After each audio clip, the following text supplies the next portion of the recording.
Soutenir l'amendement de mon collègue Gors, à la fois sur la philosophie de cet amendement et sur les mesures concrètes qu'il préconise. La philosophie de cet amendement, c'est de dire que si on veut faire reculer le chômage, il faut à la fois des politiques macroéconomiques qui sont, à travers l'investissement, éventuellement aussi la relance du pouvoir d'achat, soutiennent des politiques de croissance et non pas, comme il l'a très bien décrit, avec des politiques contracycliques qui, au motif de soutenir l'offre, n'arrivent pas à faire décoller notre pays.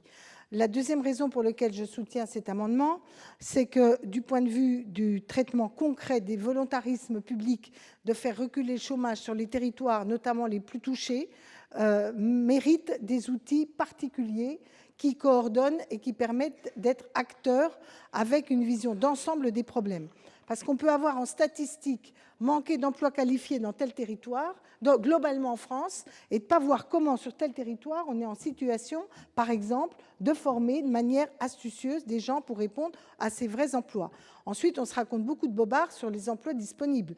Moi, j'ai vu dans une région où j'étais chargée de la formation professionnelle, une masse d'emplois qui étaient des CDD très courts, qui étaient très peu renouvelés et se retrouvant avec des gens, on leur dit surtout forme-toi dans le bâtiment, et puis ils n'avaient pas de débouchés permanents avec des emplois stables dans ce secteur-là, en tout cas dans le territoire concerné. Donc ça, c'est aussi très important d'avoir cette coordination et ce volontarisme. Mais surtout, j'insiste sur un point de cet amendement qui sécurise les parcours.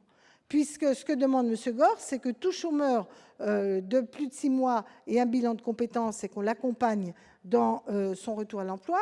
Mais par ailleurs, il propose que quand on est chômeur de plus d'1 an, de longue durée, on bénéficie du statut de stagiaire de la formation professionnelle en ayant un accompagnement sérieux dans la durée de cette formation professionnelle. Et on passe son temps à nous parler des exemples nord-européens en matière de sécurisation de l'emploi. Si les gens qui sont chômeurs longue durée sont simplement au RSA, livrés parfois à leur découragement ou à leur insuffisance de formation, eh ben on ne règle aucun de ces problèmes. Donc sa proposition est un des maillons, notamment dans les secteurs soit ruraux, soit dans les périurbains, soit dans certains quartiers de banlieue. Cette politique volontariste de la puissance publique me paraît bien plus efficace qu'une flexibilisation accrue du travail. Monsieur Gors, vous souhaitiez